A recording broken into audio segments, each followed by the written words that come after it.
If we multiply a number, let's call that number n, multiply is times by 7, then add 5, you get equals to 8. So that means 7 times n is equals to 8. 7 times n plus 5 is equals to 8.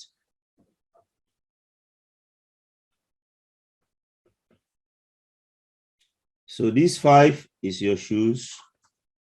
The 7 is your socks. You have to remove the shoes first. So 7 times n is equals to, opposite of plus 5 is minus 5. 8 minus 5 is 3. So we did 8 minus 5 there. Now we have to remove the socks. So n, opposite of times 7 is divided by 7. So it's 3 divided by 7, and that's your answer. If you write that down for that number 17, the question says, if we multiply a number by 5 and then add 11, the answer is 6. We don't know what that number is, so we call that number x. And when you multiply it by 5, you write times 5. And when you add 6, when you add 11, the number is equals to 6. So you start with the number we don't know, we call it x. Every unknown, it's called x, is easier. Multiply the number by 5 times 5, then add 11. Add is plus, multiply is times. Add 11, the answer is 6. Now we want to find what that number is. We want to find x. I put the x in yellow there. We need to remove the 11. And we need to remove the 5. When you remove 11 and you remove 5, you get x on its own.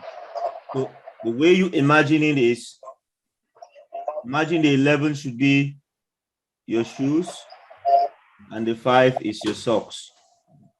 It's impossible to remove your socks before your shoes, unless you damage your socks. So we remove the shoes first.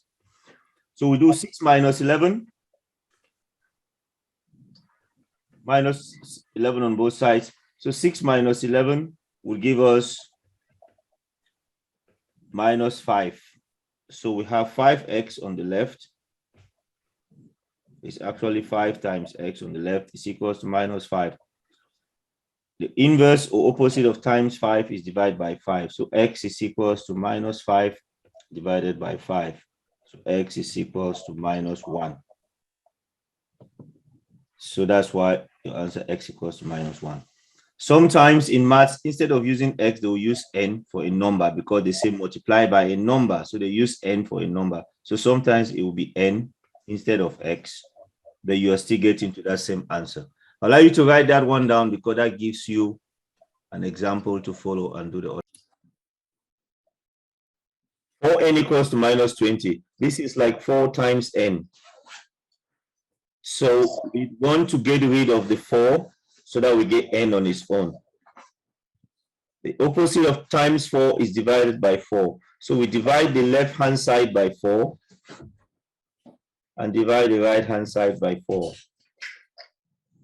This 4 will cancel and you're left with n is equals to minus 5.